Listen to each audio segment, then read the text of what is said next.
Koudougou, capitale de la médecine traditionnelle et alternative, le temps d'une semaine. Nous sommes à la 21e édition de la GMT, la Journée africaine de la médecine traditionnelle et la 11e édition de la Semaine nationale de la médecine traditionnelle et alternative. Un cadre de rencontre, de partage d'expériences et de pratiques entre praticiens de santé venus des 13 régions du Burkina Faso. Un rendez-vous incontournable pour Noufoudé Oumar Traoré. Je peux dire que depuis qu'on a commencé la semaine nationale de la journée de la médecine traditionnelle, toujours je participe.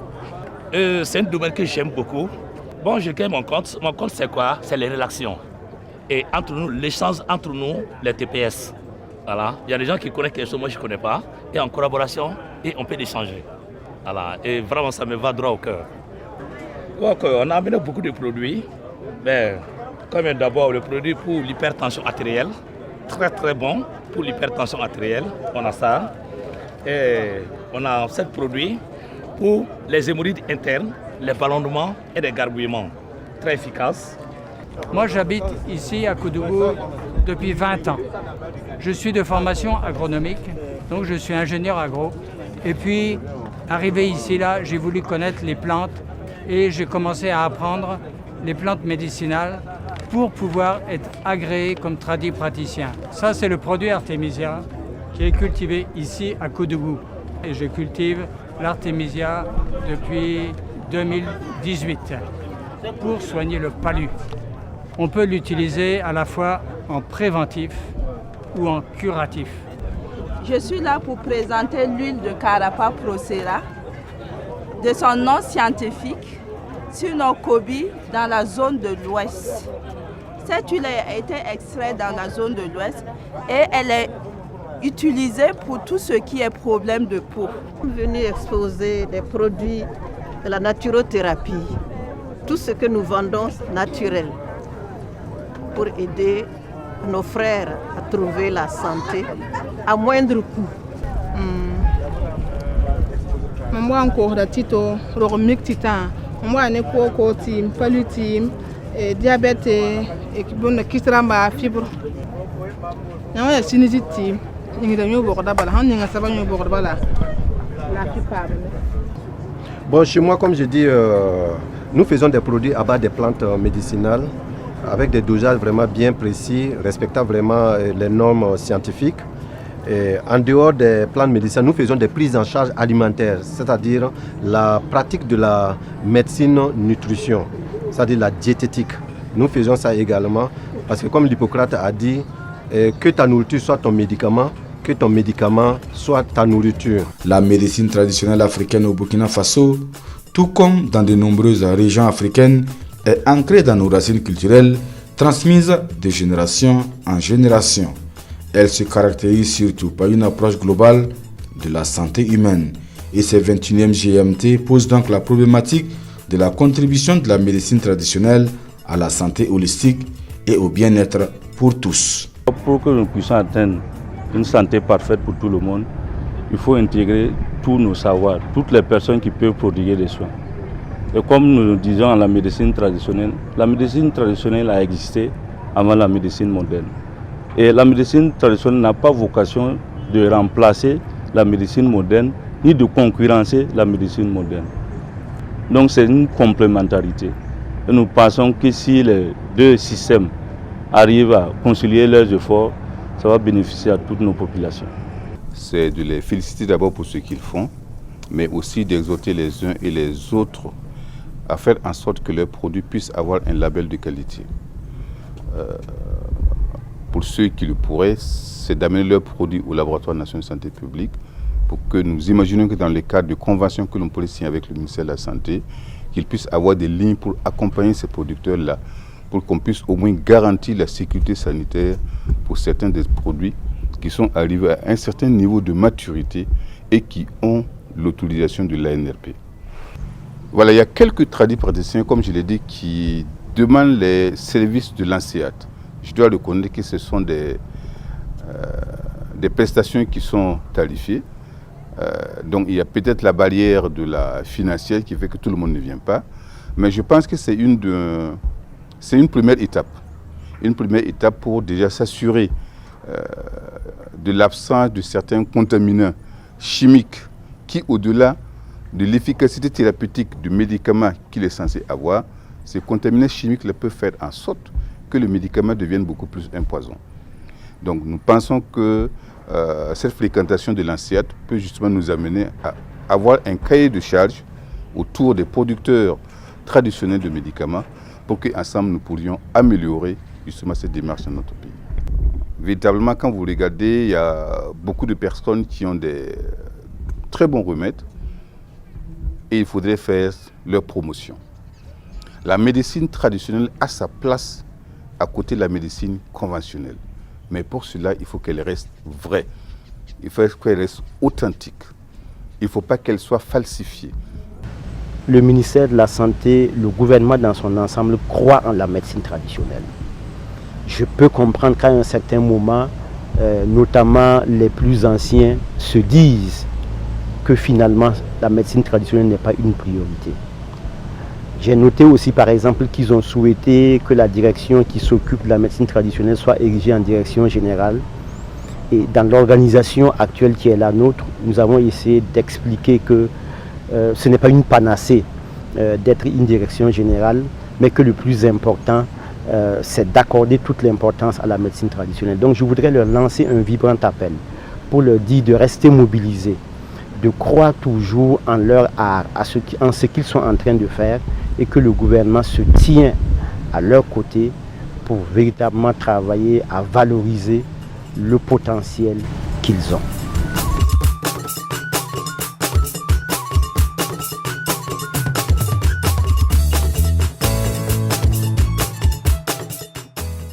La médecine traditionnelle africaine n'est pas en opposition à la médecine moderne, mais plutôt une complémentarité essentielle, conviction de tous les acteurs ici réunis.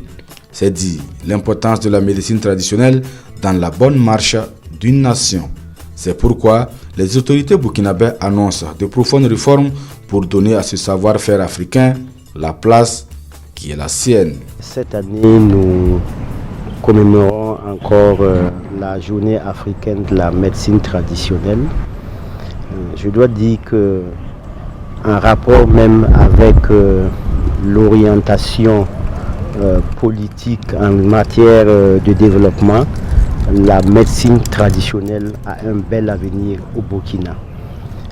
Dans le court terme, nous allons travailler à faire en sorte que les textes réglementaires qui permettent aux tradis praticiens de santé de travailler dans de bonnes conditions, que ces textes réglementaires soient pris. Et donc certainement que d'ici la fin de l'année, nous allons proposer un rapport qui va permettre d'adopter un décret qui va permettre aux structures d'interface d'avoir une meilleure organisation pour que l'interface entre la médecine moderne et la médecine traditionnelle soit véritablement une réalité au niveau de nos structures de santé.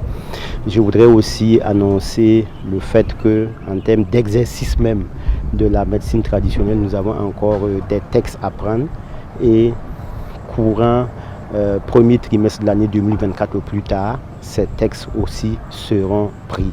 Donc dans le court terme, en termes de réglementation, voici ce que nous allons faire pour permettre à la médecine traditionnelle véritablement d'avoir sa place dans le système de santé. À moyen et à long terme, c'est véritablement de renforcer évidemment la complémentarité entre la médecine traditionnelle et la médecine moderne. Et nous allons faire en sorte que les recettes qui sont développées par les tradis praticiens de santé puissent faire l'objet véritablement d'études scientifiques pour pouvoir être mises à la disposition des populations. Donc oui, la médecine traditionnelle a très certainement un bel avenir devant elle dans le contexte de politique de développement endogène que nous sommes en train de mettre en place.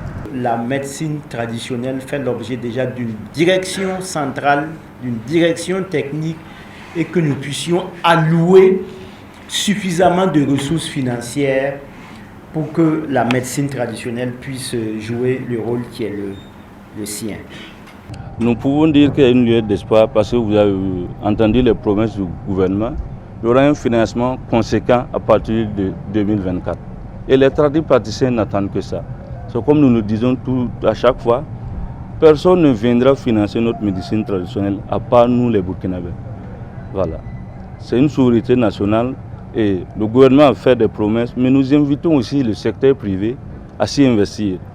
Tant que nous ne mettons pas nos efforts ensemble, personne ne viendra. Il n'y aura pas un financement qui va quitter ailleurs pour développer notre médecine traditionnelle. Le centre, c'est un point vraiment, c'est le nerf même de la médecine traditionnelle, parce que c'est ce que nous avons toujours tout le temps souhaité, c'est-à-dire c'est avoir des accompagnements de la médecine traditionnelle. C'est-à-dire lorsque vous arrivez dans le centre, il y a plusieurs unités, dont le tri, c'est-à-dire lorsque vous arrivez, on va vous choisir et de voir votre maladie, qui est le spécialiste dans le répertoire des traditions du Burkina Faso, et diriger le malade vers ce traitant, ou bien le faire venir au centre pour pouvoir s'occuper du patient là-bas in situ. Ça, c'est la première des choses. Deuxièmement, nous avons un centre d'analyse biomédicale qui va analyser et pouvoir faire la corroboration. On va pouvoir faire un suivi, ce qu'on appelle maintenant l'évidence ethnomédicale. C'est-à-dire, nous savons, par exemple, quand quelqu'un vient et dit « bon, moi j'ai mal à la tête ou j'ai mal au ventre », on prélève les selles pour faire une analyse et puis on donne le médicament du tradipraticien qui a indiqué que ça là c'est bon pour ça. Donc lorsqu'on va faire ça, on va trouver effectivement après le traitement que les vers qu'on avait trouvés avant n'y est plus. Donc on va savoir que vraiment effectivement ça c'est un bon produit contre ces vers. Et là maintenant on va pouvoir collaborer pour dire effectivement ce médicament qui est composé de telle plante est utilisé. Vous pouvez l'utiliser contre ça et ou contre ce mal-là. Donc c'est une évidence, des analyses qui vont pouvoir soutenir l'évidence ethnomédicale. Voilà, ça c'est de trois. Maintenant, il y a une unité de production. Ça, c'est par exemple un tradipraticien qui vient avec son produit. Vous savez, nous sommes tous les consommateurs. Et les consommateurs qui dictent ce qu'ils veulent. Aujourd'hui, si vous allez par exemple au niveau de la foire, vous allez voir qu'il y a très peu de gens qui ont encore des sachets attachés. Des médicaments. Parce que le consommateur ne veut plus. Il veut maintenant que ça soit par exemple en gélule, en comprimé ou bien en sirop, bien fait comme ce qu'il trouve dans les pharmacies modernes. Voyez. Donc c'est le consommateur qui va imposer ça. Et donc pour pouvoir se conformer à ça, on doit mettre des techniciens, des fois le pharmacien qui a le monopole du médicament, qui va s'asseoir avec le tradipraticien pour lui demander ton produit qui est en poudre, comment nous pouvons le transformer en gélule ou bien en comprimé, selon que ça soit adapté au consommateur, pour pouvoir maintenant mettre ça sur le marché. Donc on va accompagner le tradipraticien jusqu'à ce qu'il ait l'autorisation de mise sur le marché. Et maintenant de l'autre côté, la recherche va continuer maintenant pour compléter ça, constituer un dossier pour pouvoir faciliter les choses. Maintenant il y a un marché, il y a carrément un marché des plantes médicinales et des produits qui seront issus de ce centre-là. Donc celui qui veut les médicaments, il vient là-bas. Les patients qui seront ici, s'il y a déjà la disponibilité des médicaments, on lui dit d'aller là-bas, dans la boutique, acheter, et puis bon voilà. Il faut donner la chance à la personne, au patient, de choisir avec quoi il va se traiter. La médecine traditionnelle, déjà dans l'architecture du ministère, dans l'organigramme, c'est intégré déjà. La médecine traditionnelle, ça fait partie du paquet d'offres de soins au niveau du ministère. Mais ce sont les données. Du travail, mais on n'a pas aujourd'hui des données pour dire, bon, combien de cas ils ont pris, combien de cas de diabète ils ont traité, combien de cas ils sont guéris, combien de cas de paludisme. Donc c'est ça qu'il faudrait qu'on puisse mettre en exergue. Ce qu'on a l'habitude de dire, c'est que c'est le premier niveau de recours. On dit tout le monde va là-bas, mais aujourd'hui on n'a pas la possibilité de dire à combien de personnes qui ont été prises en charge là-bas. Ça passe déjà par un recensement déjà de l'ensemble des tradipraticiens pour savoir où est-ce qu'ils travaillent, où leur localisation. Et puis bon, il y a aussi la question de la formation parce que bon, comme beaucoup l'ont relevé, plus de 80% ne sont pas instruits. Ça veut dire que c'est pour ça que je dis qu'il faut que le groupe de travail réfléchisse vraiment pour voir quelles peuvent être vraiment les solutions. Au regard de ce qui se passe actuellement, puisque c'est une dynamique continue que d'améliorer donc la qualité, Et nous avons noté au cours donc, de nos échanges un engagement donc, de ces acteurs-là pour qu'on puisse donc, ensemble aller vers une démarche d'amélioration de la qualité en leur sein. Donc c'est déjà donc, un engagement à saluer, donc fort appréciable qui peut contribuer à améliorer la qualité des soins traditionnels et alternatifs. Ils se sont regroupés donc, à travers des associations à travers lesquelles donc, le ministère interagit donc, pour développer des interventions en termes donc, de collaboration. C'est de participer également au cadre donc, de collaboration mis en place pour qu'ensemble on puisse donc offrir des soins de qualité aux populations. La valorisation et la promotion de la médecine traditionnelle au Burkina Faso participent de la souveraineté sanitaire. Elles s'inscrivent dans la droite ligne de la politique de développement endogène chère aux autorités burkinabées. Toutefois, des défis restent à relever pour permettre à la médecine traditionnelle de déployer tout son potentiel. La substance de ma communication, c'est comment faciliter la collaboration entre les tradipraticiens de santé et les chercheurs. Parce que ça permet de mettre une plateforme de communication entre nous et les tradipraticiens, afin de valoriser les produits issus de la médecine traditionnelle, bien sûr que les populations pourront utiliser dans l'avenir. Il y a une collaboration, mais elle est très minime, et il y a toujours une méfiance entre les tradipraticiens avec les chercheurs également. Donc c'est essayer de communiquer plus avec ces tradipraticiens pour avoir plus de leurs recettes, travailler beaucoup sur les recettes afin de valoriser, que ça devienne un joint, un MTA, c'est un produit traditionnellement amélioré. Le mode de conditionnement peut avoir un effet sur la teneur en xénobiotiques dans certaines préparations. Il y a les bonnes pratiques qui ont été enseignées et nous pensons que ces bonnes pratiques doivent être mises en œuvre et que l'on doit travailler à accompagner justement les tradipraticiens pour assurer l'efficacité de leur préparation. On ne peut pas s'arrêter comme ça pour donner une date de péremption. Il y a des essais que nous devons faire avec le temps et ce sont des dispositions que nous pouvons prendre avec eux pour pouvoir accompagner ces tradipraticiens à pouvoir faire en sorte que ces produits-là aient des dates de péremption précises pour garantir leur efficacité thérapeutique. Notre population utilise dans sa grande majorité les médicaments traditionnels. Il faudrait qu'ils soient conscients du rôle qu'ils jouent dans notre société et ne pas se laisser aller à la facilité, à l'adultération, parce que cela dévalorise nos traditions, dévalorise notre médecine traditionnelle. D'expérience, je puis dire avec beaucoup d'honnêteté que les choses ne bougent pas comme nous aurions souhaité. Cela est certainement dû à une insuffisance de leadership à tous les niveaux pour porter la question de la médecine traditionnelle. Mais comme je vous l'ai dit tantôt, actuellement avec l'orientation politique de développement endogène qui est la nôtre, normalement nous devrions pouvoir dynamiser la médecine traditionnelle. Et je voudrais annoncer l'organisation dans les prochains mois d'une sorte de forum d'états généraux de la médecine traditionnelle pour que les acteurs puissent se retrouver, faire un diagnostic approfondi des problèmes qui se posent au sous-secteur de la médecine traditionnelle pour que nous puissions véritablement apporter les solutions idoines pour relancer tout ça. Parce qu'encore une fois, nous avons du potentiel dans notre pays en matière de médecine traditionnelle et nous devons valoriser cela. La journée africaine de la médecine traditionnelle et alternative, c'est également des expositions vente des produits de la pharmacopée traditionnelle, des sessions de formation à l'endroit des tradipraticiens de santé, des conférences et des ateliers pratiques. Ici, ces tradipraticiens de santé se familiarisent avec un autre pan de la médecine alternative, la guérison pranique, une thérapie sans administration de médicaments et sans contact physique. Une technique de traitement basée sur le transfert de l'énergie vitale de l'environnement au corps du patient.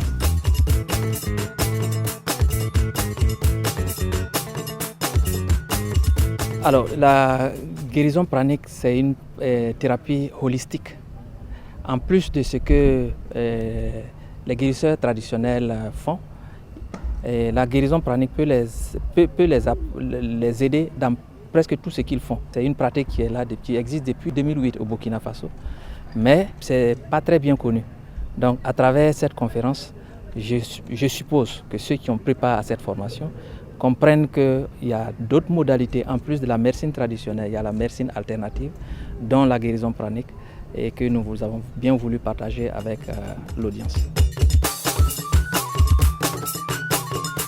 Les GMT, c'est aussi et surtout cette rencontre des sommités de la médecine traditionnelle et alternative burkinabé. Un cadre d'échange, de partage d'expériences et surtout de conseils précieux. Nous sommes sous l'arbre à palabres. Et justement, ces forces de la médecine endogène se sont entretenues sur des maladies comme la dengue, les hépatites, le diabète, l'arthrose, les maladies cardiovasculaires. Une soirée du donner et du recevoir nécessaire pour ainsi créer un pont entre la médecine traditionnelle et celle conventionnelle.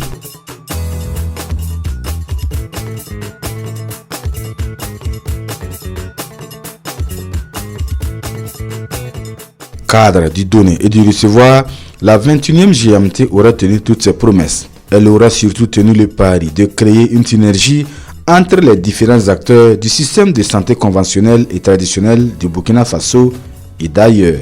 Une journée qui s'inscrit également dans la semaine nationale de la médecine traditionnelle et alternative avec le Mali comme pays invité d'honneur. La médecine traditionnelle au Mali, c'est comme au Burkina. Les deux pays, Burkina et Mali, sont en avance par rapport aux autres pays ouest-africains. Parce que depuis 1960, Mali a commencé à exercer la médecine traditionnelle.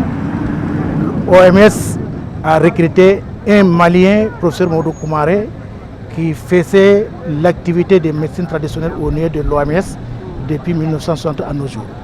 Après son décès, il y a beaucoup de Maliens. On a fait beaucoup de progrès.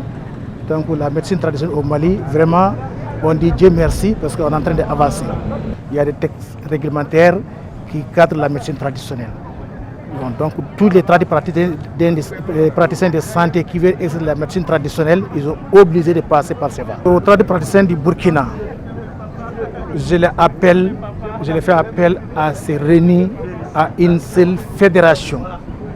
Parce que je vois qu'ici au Burkina, il y a des fédérations différentes. Or, au Mali, nous, on a une seule fédération. La recommandation de l'OMS et l'OAS aussi, c'est de faire une seule fédération dans chaque pays. Mais au Burkina, ici, il y a différentes fédérations. Donc moi, je les fais appel de se réunir à une seule fédération. C'est ça qui va donner l'avancement et l'impact sur nos populations. Au Mali, quand même, Dieu merci, on a pu mettre en place une seule fédération. Actuellement, on est en train de faire organiser l'ordre des thérapeutes au Mali. On a beaucoup avancé même. On n'a pas encore terminé. On est en train de faire ordre des thérapeutes. Donc au Burkina, je les appelle pour faire une seule fédération pour que ça puisse servir tout le monde. C'est parce qu'il y a des praticiens qu'il y a une direction de la médecine traditionnelle et alternative. Sans eux, il n'y a pas de direction. Et nous souhaitons qu'ils puissent former un parce que le combat est à venir. Et les autorités du pays actuellement sont d'accord pour le développement endogène. Nous prions que les praticiens puissent s'unir pour que nous puissions bien mener notre combat. La valorisation de la médecine traditionnelle du Burkina.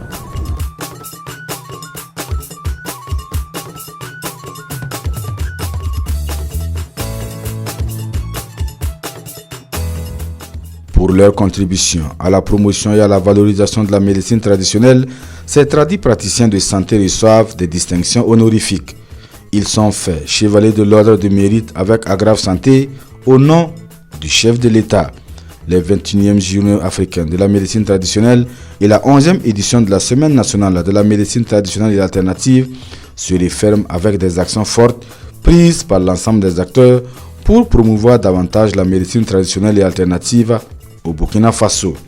Rendez-vous est désormais pris en octobre 2024 pour la 22e édition de la Journée africaine de la médecine traditionnelle et la 12e édition de la Semaine nationale de la médecine traditionnelle et alternative.